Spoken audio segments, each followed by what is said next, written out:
5:14. It's in the middle of, or the beginning actually, of the Sermon on the Mount. And it says very, very clearly, we are the light of the world. It says you are the light of the world, and I transposed it to we, because I'd like to incorporate all of us. So that means within us we have a light. Because to be the light of the world, would you agree, you have to have a light? And remember, 2,000 years ago, the word light had different connotations. As far as we know, it really, he was telling Spirit that the Spirit of God, telling us that the Spirit of God was within us. And he was using the metaphor of light to indicate that we are radiators of light. Everybody there? And there's only, light is a very, very interesting thing because there isn't dark and light. There's only light and the absence of light. So you don't turn on darkness, you turn on the light to dispel the darkness. So it's a very, very interesting metaphor. And then he says in Matthew 5:16, let your light shine.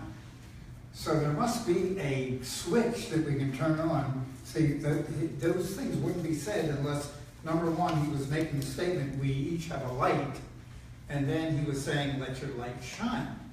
So there's a dual conversation there of each one of us is a spirit of light.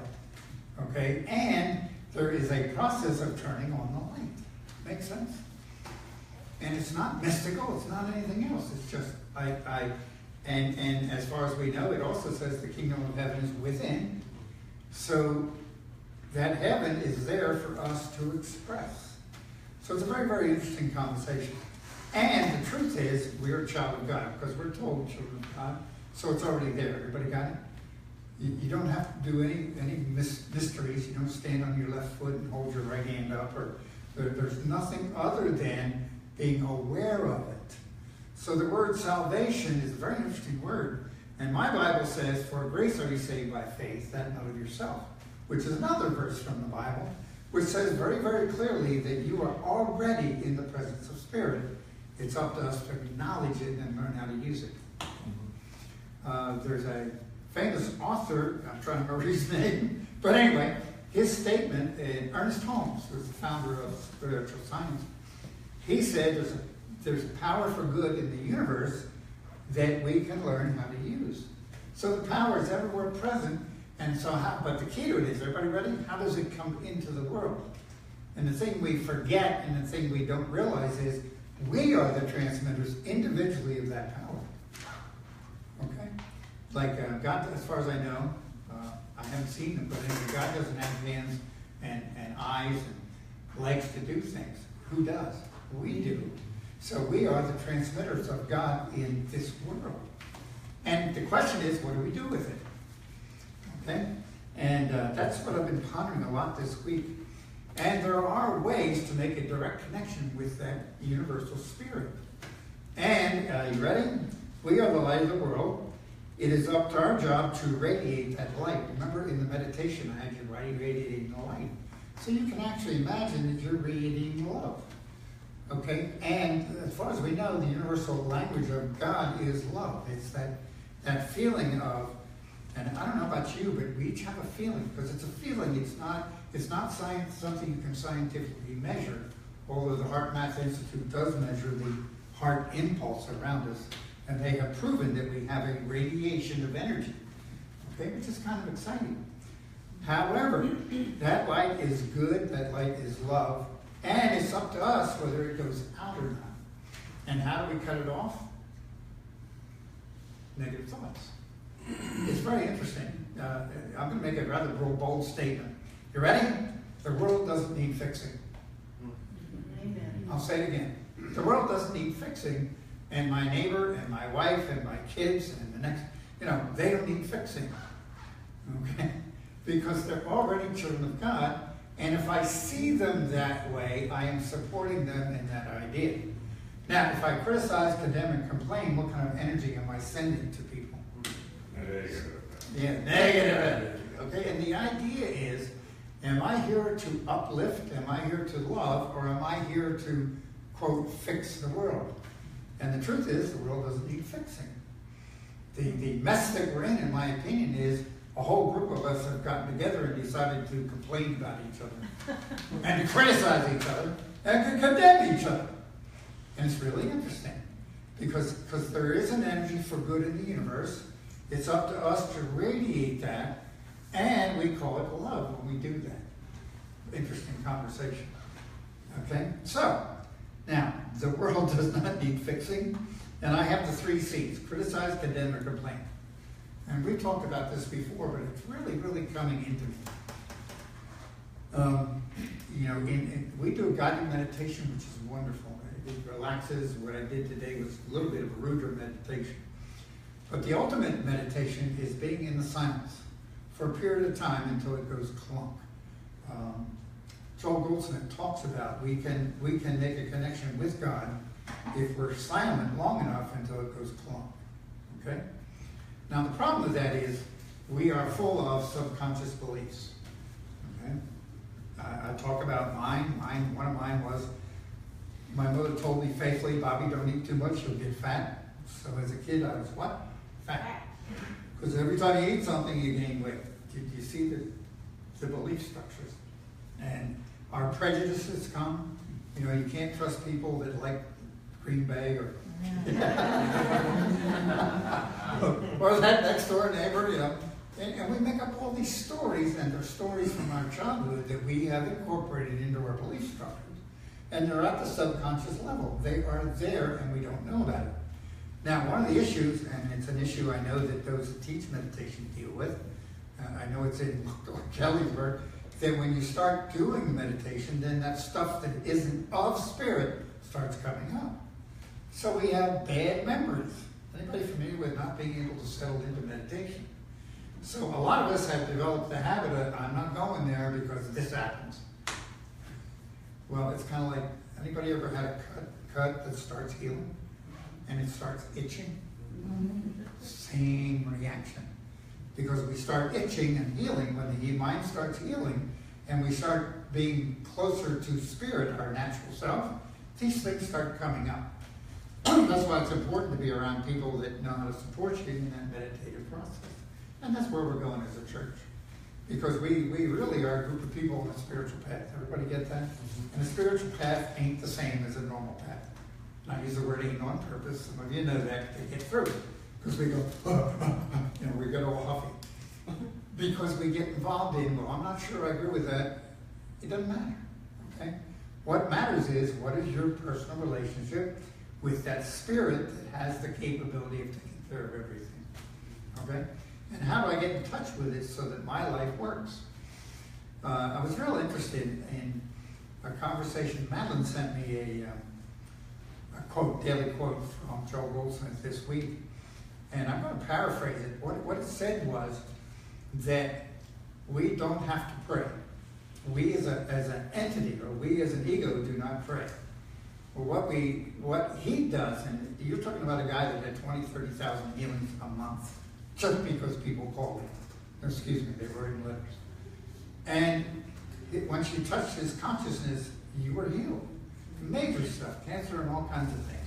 But he said, I never pray. What I do is go into the silence and allow God to pray through me. So I've gotten to the point now where I hear somebody start saying, well, I did this, or the only I is the big I, the I that is within you, and which is the I am that Moses was told. What is the name of God? I am that I am.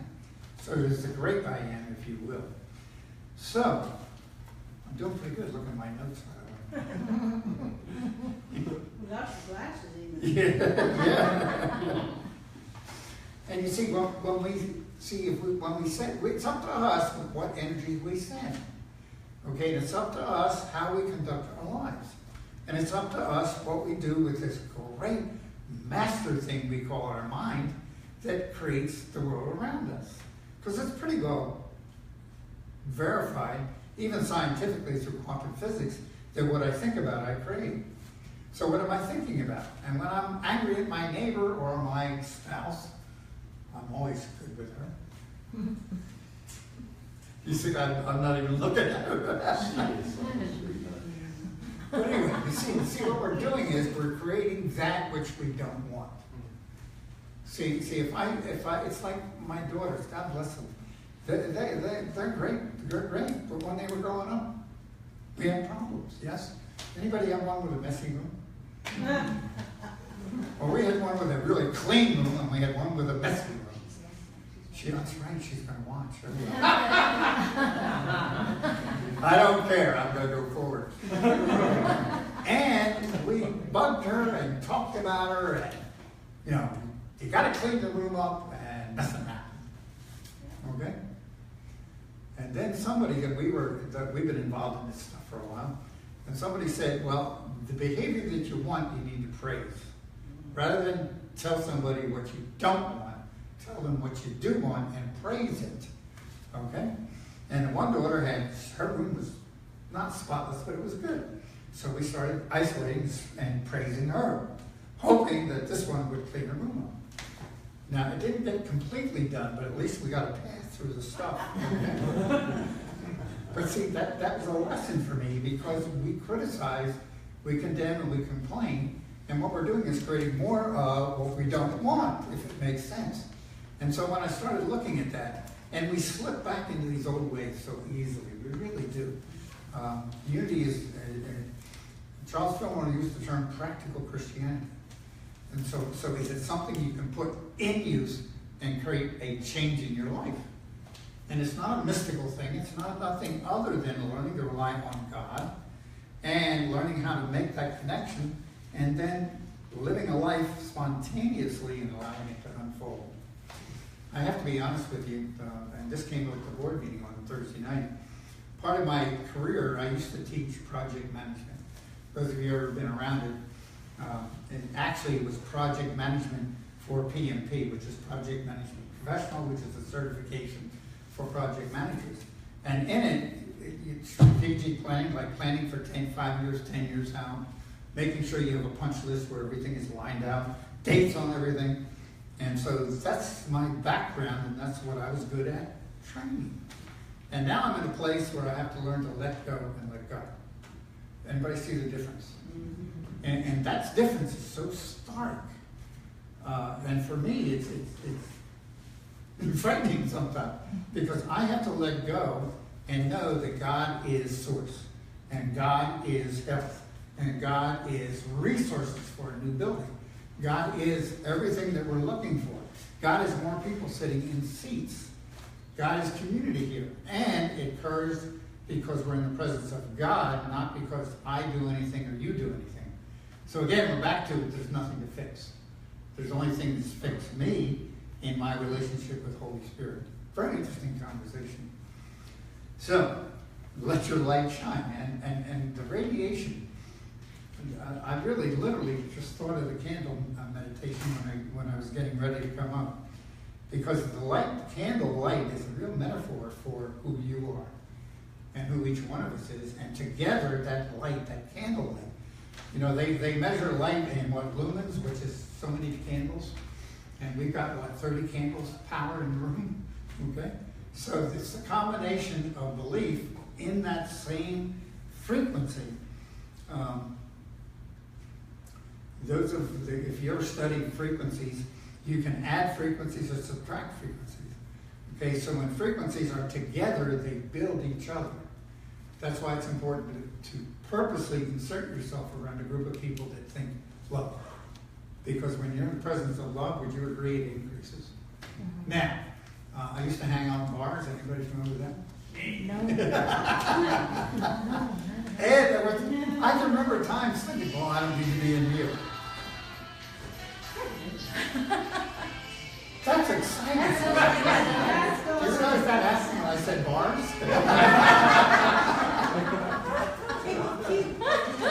That's a divine message. Remember, there are no accidents in life. We attract everything that happens. We'll remember that one. All right, Larry, thank you for giving us that. I love it. Okay. I thought I'd do a little bit out of Course in Miracles. Course in Miracles, for those of you who don't know, is a let's call it channel from Jesus that came through back in the 70s and 80s. And there's in the beginning there is a real simple principle principles of miracles. And it says, you ready? Miracles are habits and should be involuntary. So we can create God in our lives. And it's a recondition. Paul talks about the reconditioning of the mind.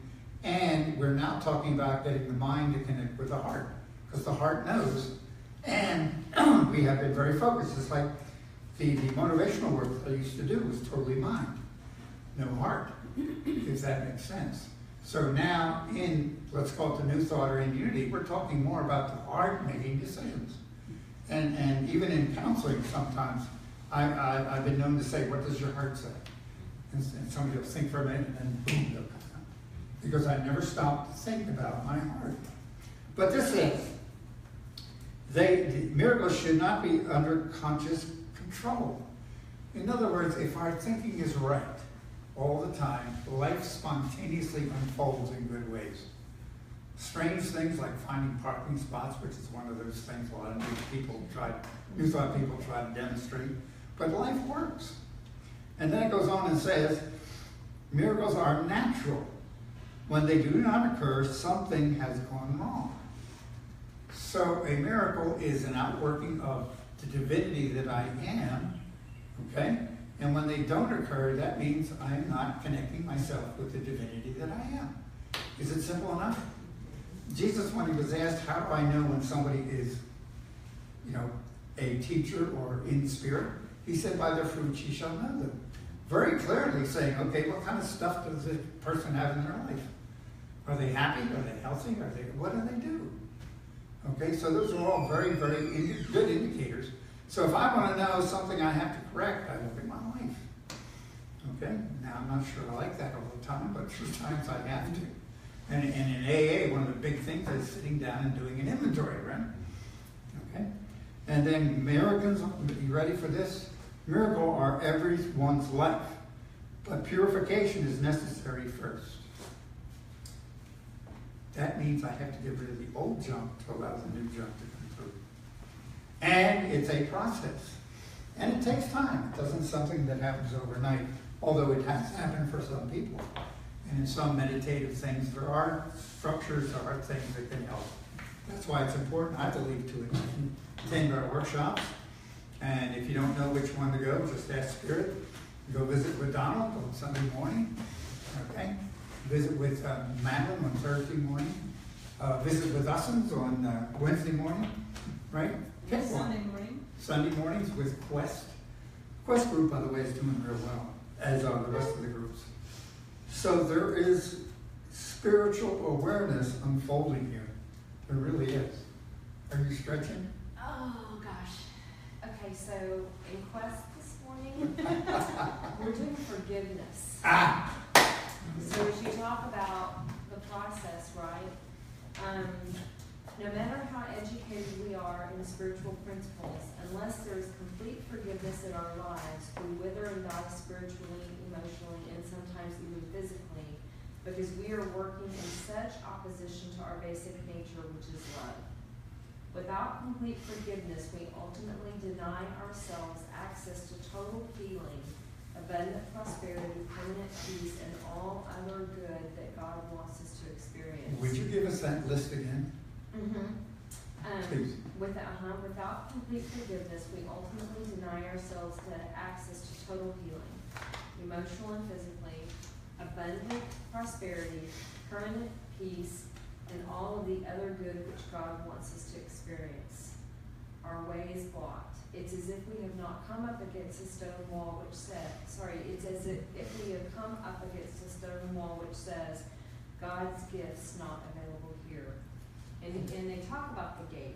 It's like you come to the gate, and to go through the gate, you have to be able to completely, totally forgive. And the chapter on how you do that is just incredible. Okay.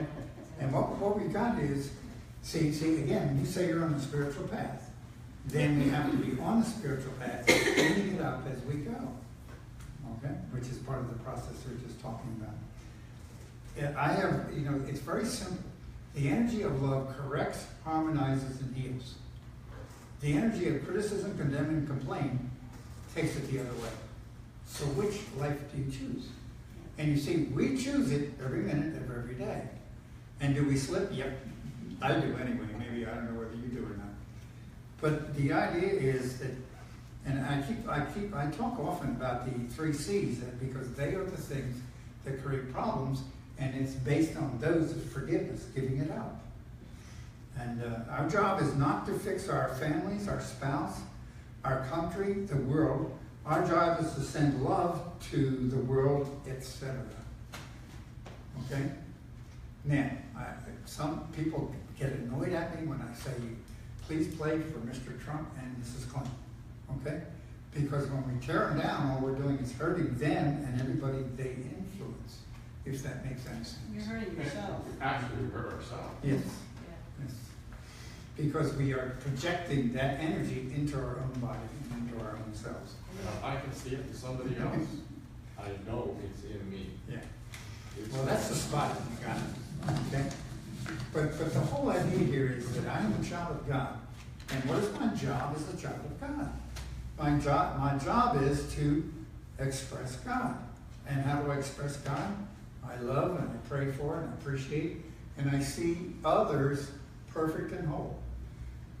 One of the issues that comes up quite a bit is helping the homeless or helping the sick. But if I see somebody homeless, what am I creating more of? Homeless. So it's a very interesting, there's a gray area there, and that's where I work. I'm wondering, what is true about that. But I do know that it's my job to be praying for each one of you, and also praying for myself, and forgiving myself. So. Well, I think Sue exemplified that for us this morning, where you see something that needs to be done, Yeah. right? And you step into it. You see that other person is perfect and whole and a child of God, and you recognize that you are one, but you see something that should be done.